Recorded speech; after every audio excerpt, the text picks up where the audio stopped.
നമസ്കാരം. തിരുവനന്തപുരത്ത് ഗുണ്ടകളുടെ വീടുകളിൽ പോലീസ് റെയ്ഡ്. ഓപ്പറേഷൻ ആഖിന്റെ ഭാഗമായി കരമന, നേമം മേഖലകളിലാണ് പരിശോധന നടക്കുന്നത്. City police commissioner, rural SP എന്നിവരുടെ നിർദ്ദേശപ്രകാരം ഗുണ്ടാ ലിസ്റ്റിൽ ഉൾപ്പെട്ടവരുടെ വീടുകളിലാണ് ബുധനാഴ്ച പുലർച്ചെ മുതൽ പരിശോധന ആരംഭിച്ചിട്ടുള്ളത്. ഒരിടവേളയ്ക്ക് തലസ്ഥാനത്ത് ഗുണ്ട ആക്രമണങ്ങൾ തുടർക്കഥയാകുന്ന സാഹചര്യത്തിലാണ് ഗുണ്ടകളെ അമർച്ച ചെയ്യാൻ പോലീസ് പരിശോധന തുടരുന്നത്. കരമനയിൽ ഈ മാസം 10-ന് വൈകുന്നേരം യുവാവിനെ ഗുണ്ടകൾ തലക്കടിച്ച് കൊലപ്പെടുത്തിയിട്ടുണ്ടായിരുന്നു.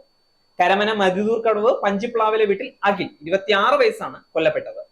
സംഭവത്തിൽ പ്രതികളായ 8 പേരെയും പോലീസ് അറസ്റ്റ് ചെയ്തിരുന്നു.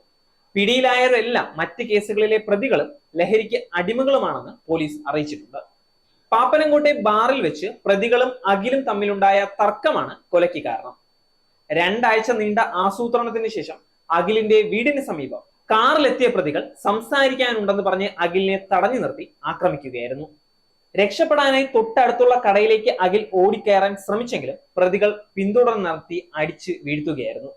മരണം ഉറപ്പിക്കാനായി കല്ലെടുത്ത് നെഞ്ചിൽ അടിക്കുകയും ചെയ്തു. അതിനിടെ ചൊവ്വാഴ്ച രാത്രിയിൽ വെള്ളറടയിലും ഗുണ്ട ആക്രമണം ഉണ്ടായി. അമ്പൂരി സ്വദേശിയായ പാസ്റ്റർ അരുളിനെ 3 അംഗ ലഹരി സംഘം വെട്ടി പരിക്കേൽപ്പിച്ചു.